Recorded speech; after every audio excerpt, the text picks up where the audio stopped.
മാവേലിക്കരയിൽ നിന്നുള്ള ഏറ്റവും പുതിയ വിശദാംശങ്ങൾ മാവേലിക്കരയുടെ പൾസ് എന്ത്, വോട്ടെടുപ്പിന് തയ്യാറെടുക്കുമ്പോൾ മാവേലിക്കരയുടെ ജനവികാരം ആർക്കൊപ്പം എന്നതാണ് കിരൺ ബാബു അവിടെ നിന്ന് നൽകിക്കൊണ്ടിരിക്കുന്ന റിപ്പോർട്ട്. സജിത്, ഇനിയിപ്പം കിരൺ, നമ്മൾ പല സാഹചര്യങ്ങൾ പരിശോധിച്ചു. ഈ മാവേലിക്കര ഇങ്ങനെ തുടർച്ചയായി ആരെയും അങ്ങ് വിജയിപ്പിച്ച ചരിത്രമൊന്നുമില്ല. ചെങ്ങറ വിജയിച്ചിട്ടുണ്ട്, കൊടിക്കുന്നിൽ വീണ്ടും വിജയിച്ചിട്ടുണ്ട്, പരാജയപ്പെട്ടുണ്ട്, അങ്ങനെ ചരിത്രമുണ്ട്. മാവേലിക്കരയിൽ ഇത്തവണ തുടക്കം മുതൽ ഒരു ഇടതുപക്ഷം തിരിച്ചു പിടിക്കുമെന്ന ഒരു പ്രതീതി ജനിപ്പിക്കാൻ കഴിഞ്ഞ ഇടമാണല്ലോ. പൊതുവിൽ രാഷ്ട്രീയ ചർച്ചകളിലും ചില സർവേകളിലുമൊക്കെ അതങ്ങനെ ഉയർന്നു വന്നിട്ടുമുണ്ട്.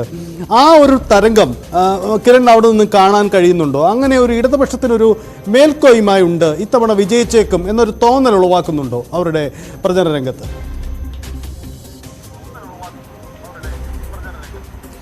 സജിത്തെ, ഇടതുപക്ഷത്തെ സംബന്ധിച്ച് അവർ തികഞ്ഞ ആത്മവിശ്വാസത്തിൽ തന്നെയാണ്.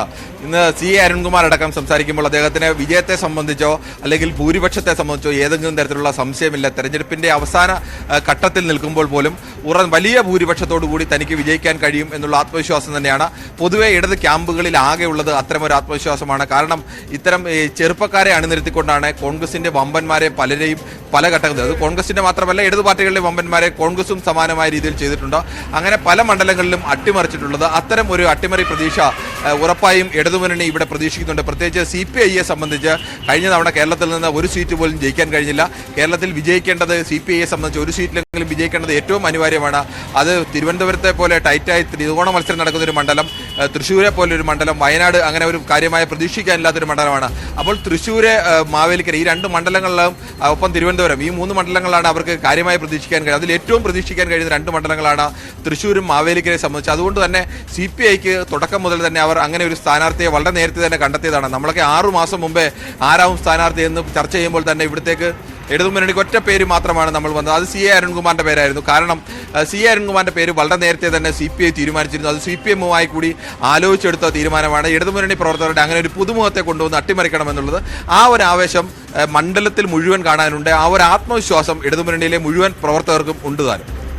കിരൺ ബാബു, നമുക്ക് അവസാനിപ്പിക്കാം. ഞാൻ നേരത്തെ സൂചിപ്പിച്ചു, കിരൺ ഈ രാഷ്ട്രീയ അവലോകനത്തിൽ അഗ്രഗണ്യനാണ്. അങ്ങനെ വെറുതെ, അതായത് ഇതിപ്പോൾ ഒരു പ്രവചനമായൊന്നും കണക്കാക്കേണ്ടതില്ല. നമുക്ക് 3 സ്ഥാനാർത്ഥികളാണല്ലോ പ്രധാനമായുള്ളത്. നമുക്കൊരു 10-ൽ മാർക്കിടാം കിരണിന്. അവിടെ കൊടിക്കുന്നിൽ സുരേഷിന് എത്ര മാർക്ക്? ഈ പ്രചാരണത്തിന്റെയൊക്കെ അടിസ്ഥാനത്തിലാണ്. അരുൺകുമാറിന് എത്ര, ബൈജു കലാശാലയ്ക്ക് എത്ര? 10-ൽ കൂടരുത് മൊത്തം മാർക്ക്.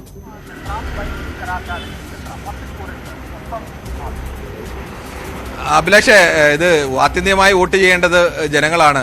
പല മണ്ഡലങ്ങളിലെയും കാര്യം അറിയാം. ചിലപ്പോൾ അന്നത്തെ ദിവസമടക്കം വോട്ടിങ്ങിന്റെ പാറ്റേൺ മാറാറുണ്ട്. മറ്റൊരു സ്ഥാനാർത്ഥിയെ തോൽപ്പിക്കാൻ വേണ്ടി ചിലപ്പോൾ രാഷ്ട്രീയമായി താല്പര്യമില്ലാത്ത സ്ഥാനാർത്ഥികൾ വോട്ട് ചെയ്യുക, അതടക്കമുള്ള പല കാരണത്താലും വോട്ടിങ്ങിന്റെ പാറ്റേൺ ഒക്കെ മാറാറുണ്ട്. നമ്മൾ ഏതെങ്കിലും തരത്തിൽ ഇപ്പോൾ ഞാനൊരു മാർക്ക് ഇടുക എന്ന് പറയുന്നത് അത് ഏതെങ്കിലും ഒരു സ്ഥാനാർത്ഥിക്ക് ഞാനൊരു പ്രവചിക്കുന്നത് പോലെ തന്നെയാണ്. അത് പ്രവചനം അല്ല എന്ന് പറയുന്നതിൽ അർത്ഥമില്ല. പക്ഷേ ഒരു രാഷ്ട്രീയ സാഹചര്യം പറയാം. ഇടതുമുന്നണിയെ സംബന്ധിച്ച് ഒരു ചെറുപ്പക്കാരൻ വരുന്നു. ആ ചെറുപ്പക്കാരനെ സംബന്ധിച്ച് ഈ മണ്ഡലം തിരിച്ചുപിടിക്കാൻ കഴിയുമെന്നുള്ള പ്രതീക്ഷ ഇടതുമുന്നണിക്കുണ്ട്. ആ ഒരു ആത്മവിശ്വാസം ഇടതുമുന്നണിക്കുണ്ട്. കഴിഞ്ഞ നിയമസഭാ തെരഞ്ഞെടുപ്പിന്റെയും പഞ്ചായത്ത് തെരഞ്ഞെടുപ്പിനടക്കം രാഷ്ട്രീയം പരിശോധിച്ചാൽ ഇടതുമുന്നണിക്ക് അനുകൂലമാണ് എന്ന് പറയേണ്ടി വരും. പക്ഷേ മറുഭാഗത്ത് നിൽക്കുന്നത് കൊടിക്കുന്നിൽ സുരേഷാണ്. കൊടിക്കുന്നിൽ സുരേഷിന് കഴിഞ്ഞ 7 തവണ ഈ മണ്ഡലത്തെ പ്രതിനിധീകരിച്ച ആളാണ്. പഴയ അടൂരിനെയും പുതിയ മാവേലിക്കരയും. അതുകൊണ്ട് തന്നെ കൊടിക്കുന്നിൽ സുരേഷിന്റെ വ്യക്തിപരമായ ആളുകൾക്കുണ്ടായിരിക്കുന്ന സ്വാധീനം, പല കാര്യത്തിനായി MP-യുമായി നേരിട്ട് ബന്ധപ്പെട്ടവരും അല്ലാത്തവരും ഒക്കെ നിരവധി ആളുകളുണ്ട്. അങ്ങനെയുള്ള സ്വാധീനം, ആ സ്വാധീനത്തെ ഒരിക്കലും കുറച്ചു കാണാൻ കഴിയില്ല. കോൺഗ്രസിന്റെ സംഘടനാ സംവിധാനവും അത്ര മോശമായ ഒരു സാഹചര്യമല്ല.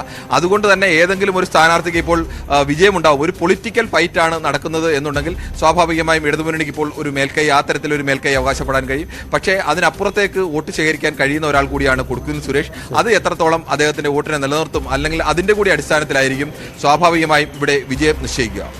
തെരഞ്ഞെടുപ്പ് പ്രഖ്യാപിക്കുന്നതിന് മുമ്പ് തന്നെ ശ്രദ്ധേയമായ മണ്ഡലം ആണ് മാവേലിക്കര. ആ മാവേലിക്കരയിലെ രാഷ്ട്രീയ സാഹചര്യം, ഏറ്റവും ഒടുവിൽ പോളിംഗ് ബൂത്തിലേക്ക് പുറപ്പെടാൻ മാവേലിക്കരയിലെ വോട്ടർമാർ തയ്യാറായി നിൽക്കുമ്പോൾ ഇതാണ് രാഷ്ട്രീയ സാഹചര്യം. എന്തായാലും പ്രവചനാതീതമാണ്. അത് കിരൺ പറയുന്നത് പോലെ തന്നെയാണ്. കാരണം കൊടിക്കുന്നിലിന് സിറ്റിംഗ് MP ആണ്. വർഷങ്ങളായി അവിടെ അദ്ദേഹം ജനപ്രതിനിധിയായിരിക്കുന്നയാളാണ്. അദ്ദേഹത്തിന് സ്വാഭാവികമായ ഒരു സ്വാധീനമുണ്ട്. അതിനെ മറികടന്ന് മുന്നോട്ട് പോകാൻ അരുൺകുമാർ എത്ര കണ്ട് കഴിയുമെന്നതാണ് ചോദ്യം. എന്തായാലും 5 ദിവസങ്ങളുണ്ട്.